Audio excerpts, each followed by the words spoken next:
പുണ്യേർദേവത്വമാപ്നോതി പാപൈ സ്ഥാവരതാമിയാത് സമാഭ്യാം പുണ്യപാപാഭ്യാം മാനുഷ്യം വിന്ദതേ നരാം. പുണ്യങ്ങൾ ചേരുമ്പോഴാണത്രേ ദേവത്വമാകുന്നത്, പാപത്വം ചേരുമ്പോഴാണത്രേ സ്ഥാവരത്വമാകുന്നത്.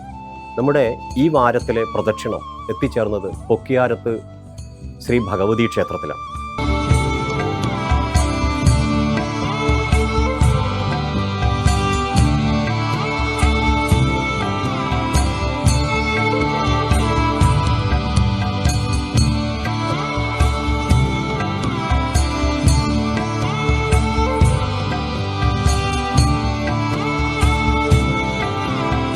പൊക്കിയാരത്ത് ഭഗവതി ക്ഷേത്രത്തിലെ ധാരാളം ഐതിഹ്യങ്ങളുണ്ട്.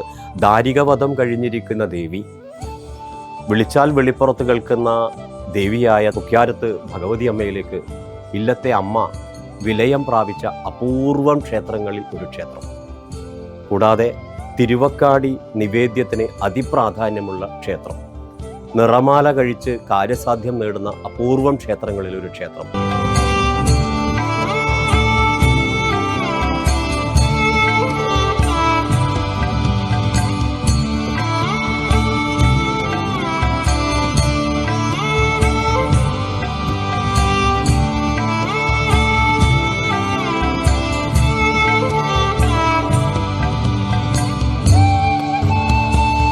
ഈ ക്ഷേത്രത്തിലെ ഐതിഹ്യങ്ങളെക്കുറിച്ചും ആചാരങ്ങളെക്കുറിച്ചുമാണ് നമ്മുടെ ഈ ആഴ്ചത്തെ പ്രദക്ഷിണ വഴി. ഞായറാഴ്ച കാലത്ത് 7 മണിക്കും തിങ്കളാഴ്ച വൈകിട്ട് 7 മണിക്കും പ്രദക്ഷിണ വഴിയിലൂടെ പൊക്കിയാരത്ത് ശ്രീ ഭഗവതി ക്ഷേത്രത്തിലെ ഐതിഹ്യവും ആചാരവും അനുഷ്ഠാനവും നമുക്ക് മനസ്സിലാക്കാം. നന്ദി, നമസ്തേ.